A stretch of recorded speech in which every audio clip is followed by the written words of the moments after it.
cyber security waa maxay cyber security waa inaad xidho guriga aad degan tahay daanqadihiisa iyo albaabkiisa oo kale laakiin markan waxa la ilaalinayaa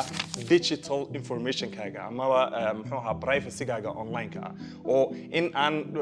bankiskaagi muxuu ahaayay lacagahaagi waxbarashada waxyaabihii aad maaragtay u isticmaalaysay sidoo kale profile kaagi waxyaabihii private ka ku ahaayay aad online ku haysatay inaan si yaro fudud loo xadi karin oo aad secure ahaato waxyaabaha isku ilaalinaysan waxa weeyaan inaad techniques badan isticmaasho oo maaragtay passwordadaada iyo waxyaabaha oo dhan inaad sidoo u ilaalin karayso oo ilaaliso dadka cyber security ka shaqeeyana waxay noqonayaan ciidanka internetka gudihiisa ka shaqeeya dhibaatooyin inay dhacaan iyo in la isxado iyo in maaragtay bullying iyo waxyaabo kale oo badan meesha ka dhacaan ilaaliya ama ku hor jooga oo dadka maaragtay kala maamula marka laga hadlayo internetka gudihiisa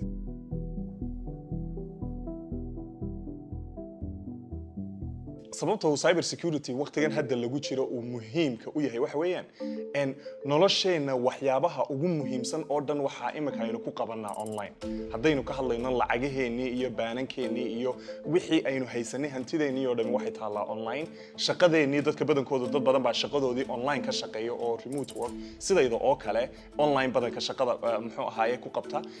dadka qaar baa wax ka barta oo waxbarashadoodii iyo muurahoodii taalo dadka qaar baa caafimaadkoodii iyo waxyaabihii informationkii caafimaadkooda la xiriiriyay muxuu ahaayay online ay taala waxa intaas oo kala dheer dad badan oo kale oo mobilkaagu hadda maanta saa lagu jiro waaba online buu iska yahay mar walba internet baad haysataa mobilkaagana waxa ku jira privacy-gaaga waxyaabaha adiga gaarka ku ahaayoo dhan ayaa ku jira marka waa qasab in waqtigan maanta awoodda la saaro cyber security-ga waayo nolosheena oo dhan baa ku xidhan qofka muxuu ahaa cyber security issue qabsado amaba muxuu ahaa dhibaato internetka ay qabsatana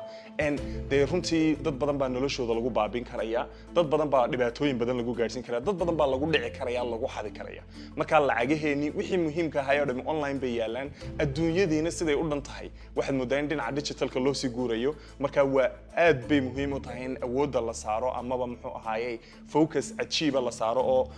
la horumariyo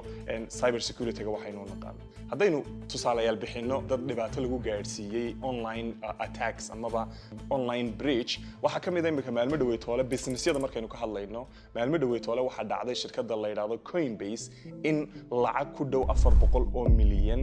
laga xaday oo muxuu ahaayay macaamiishoodii inta la khiyaameeyay ama muxuu ahaayay cyber attack lagu sameeyay lacag aad u badan maaragtay laga xaday haday noqoto dawladuhu maanta waqtigan lagu jiro waxa jira cyber security issues aad u badan baa jira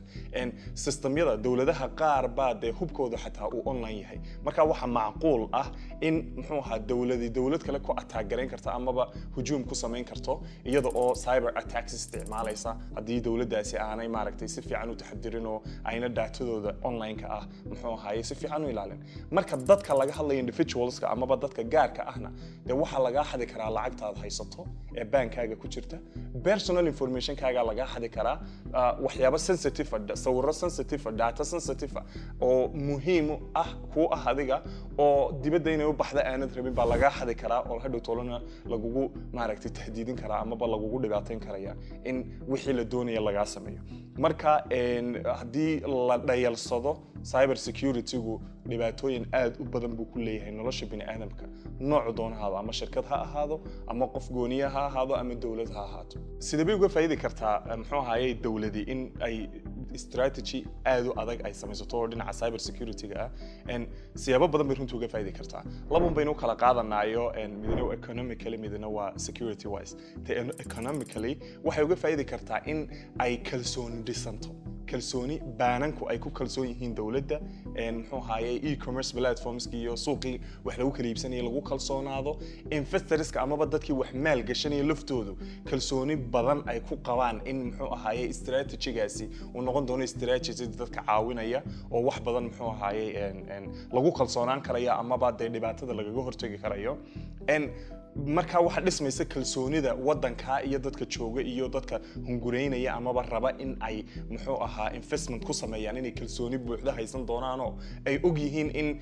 cyber security strategy fiican meel yaalo lagu ilaalinayo muxuu ahaa waxyaabaha ay doonayaan inay sameeyaan oo dhan marka laga hadlayo security wise-na de wadankiiba muxuu ahaa posture-kii wadanka amaba kalsoonidii wadanku uu ku qabay muxuu ahaa security-giisa ayaa iyaduna kor maxay ahayd u kacaysa oo de waxa aad u yaraan doona muxuu ahaa dhibaatooyinkii ka dhacay online-ka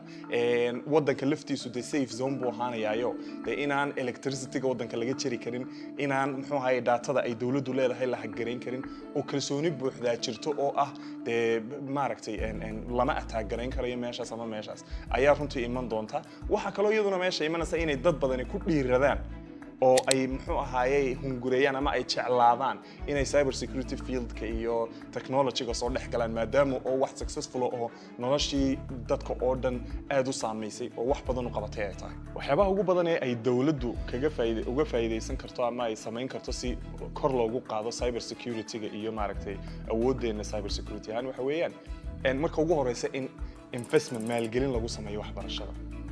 oo kor loo qaado waxbarashada la xiriirta cyber security-ga iyo muxuu ahaayay barashada sida internet-ka wax loogu ilaaliyo number 2 waxa weeyaan in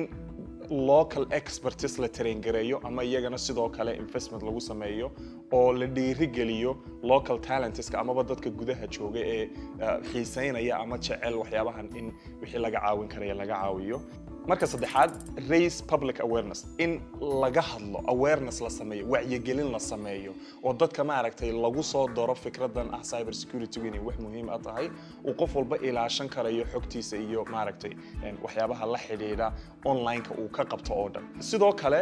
waxa jirta iyaduna in la support gareeyo ama la taageero startups-ka localka shirkadaha ku shaqeeya cyber security-ga ama technology ku shaqeeya ee gudaha wadanka ka dhisan in la taageero oo la barbar istaago oo la dhiirigeliyo si maaragtay ay horumar u gaaraan ugana shaqeeyaan fields-ka amaba sector-kan muxuu ahaayay cyber security-ga iyadoo dhinac walba laga eegayo sidoo kale in global partners la samaysto shirkado badan waxa jira cyber security-ga maaragtay caan ku ah oo maaragtay